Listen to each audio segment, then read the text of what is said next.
On purpose. This particular series that we're doing between Christmas and Lent is one that is to be a reminder to each and every one of us sitting here that whatever we do for Christ, we do it with intent and purpose.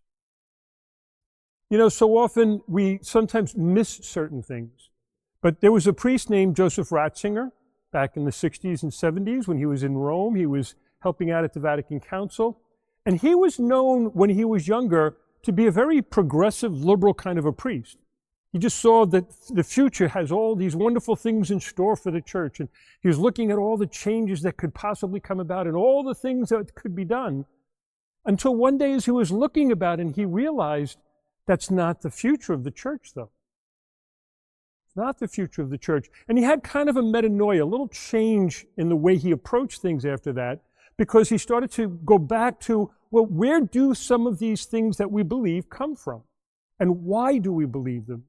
And as he studied more and more, he began to realize that the church didn't need to change. The church was fine. What needs to change are human hearts. And so in the early 70s, he wrote a book, and it's about the future of the church.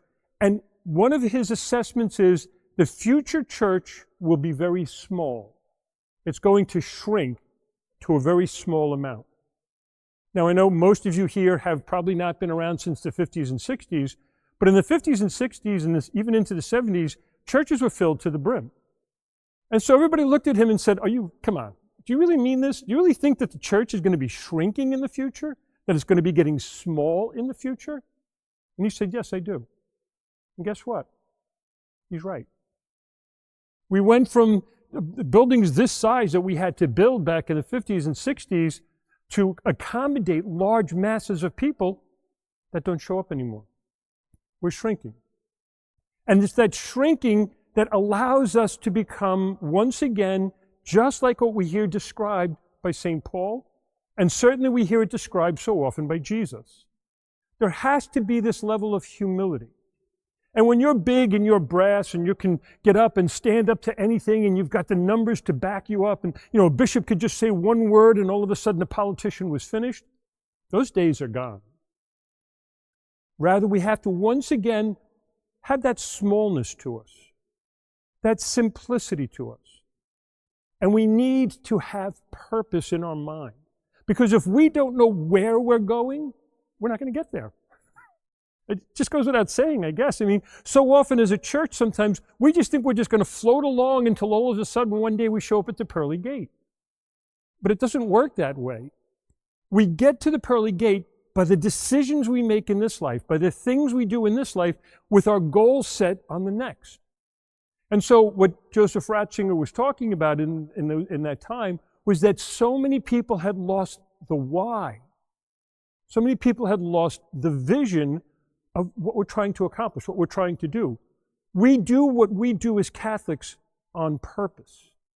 We do what we do as Catholics with intention. But now here's the interesting thing, because if you read the Gospels carefully enough, and if you read the Sermon on the Mount carefully enough, which, by the way, I'm going to recommend this week maybe that read the entire sermon every day. It'll take you about 20 minutes. It's a long sermon. It's a good 3 chapters of Matthew's Gospel, chapters 5, 6, and 7. And unfortunately, we're going to interrupt the Sermon on the Mount for Lent and Easter, and then the 3 feasts. And then by the time we get back to it, it's like so far back in our mind, we forgot the rest of what we were reading. So read that whole sermon and be in touch with it, because in it, Jesus is giving us what we ought to have as our intentions as believers. Jesus is giving us the formula, if you will, his expectations. And everything he's offering us is an exact reversal of what our nature wants to go after. We want to be prideful. We want to take pride in our accomplishments. We want to stand tall over others. We want to have all of this strength and power and all of these other things.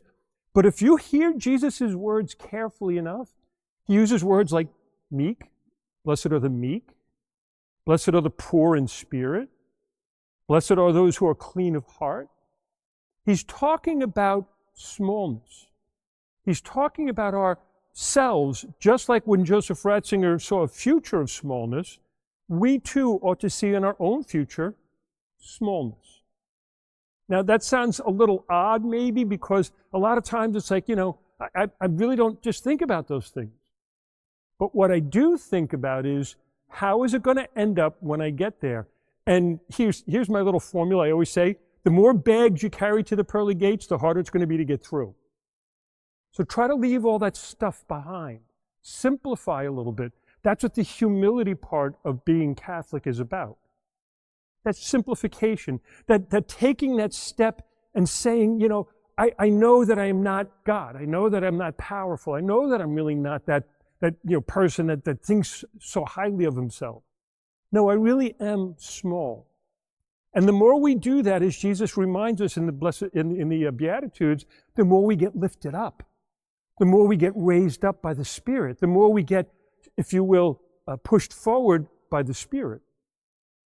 And so it's a good thing for us to find those areas in our life where we need to be smaller. We need to be a little bit more humble. We need to be a little bit more intentional about what we're here to do.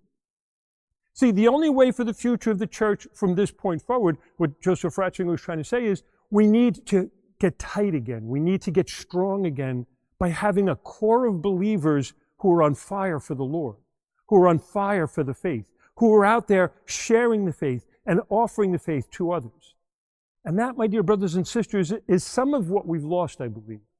And yet, here you are. In that first reading, God talked about a remnant. You're the remnant. You're the ones who stuck through. You're the ones who have stayed here because you know you need to be a little more humble. You know you need to be more prayerful. You know you need to submit yourself to the Lord. You know that you need to be a humble, meek person. And so, my dear brothers and sisters, humility doesn't mean weak. Humble doesn't mean that, when we say humble, that, I'm going to become somebody's doormat. No, humble just means I know who I am in the presence of God, and I know who I am in the presence of you. And I don't have to control you, I don't have to overpower you, I don't have to take pride in everything and try to make you think that I'm better than I really am. No, I just stand there and I accept who I am. And I'm comfortable with who I am before God. But that's hard to do because our sinful nature keeps pulling us down the other way, keeps pulling us back, and keeps pulling us back. And so today, two things I hope you can do. Number one, most importantly, is to look at your life a little more carefully. To just re-examine where you're at on the path. Where are you in relation to God? Do you have the vision of heaven always before you? Are you purposefully making things in your life so that you can achieve that goal? Because that's who we are. We're trying to achieve that goal. And then the other thing I would hope you could do is to try to bring a little bit more of that to prayer. Where are those areas that I need to be smaller? Where are those areas that I need to be meek and humble? Where are those areas that I need to offer to God and ask for His grace to become that person? That's what On Purpose is all about. That's what the series is all about, is reminding us that we are here to live as a people with a true purpose. And our purpose, of course, is the salvation of souls. And so today, especially, you're part of the process now. You're part of that remnant. You're part of those who have been here and been faithful and worked hard.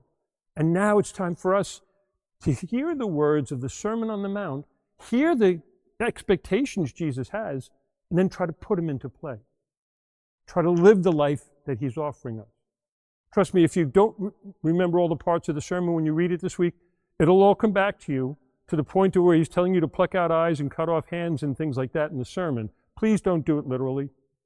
So if you do read it, I don't want, like a bunch of maimed people coming into the church next week. But read it with that sense and that spirit of joy that Jesus is asking us to be different. He's asking us to be different than the world. He's asking us to not live like those who are in the world, but to live like those who are in the kingdom of God. And if doing that, blessed are the clean of heart, for they shall see God. And our goal is to one day have that beatific vision and see God face to face. Everything we do between now and then, we have to do with a specific purpose to achieve that goal. And so work at it, my dear brothers and sisters. Don't allow the devil to steal your joy. Don't allow the devil to steal your destiny. And most especially, don't allow the devil to pull you off course. Have the sense of purpose in who you are and where you're going, and he can't touch you. And so today, especially, I pray that each and every one of us here have the grace to start making any adaptations and changes we need to make so that one day we can all be together in heaven. God bless you.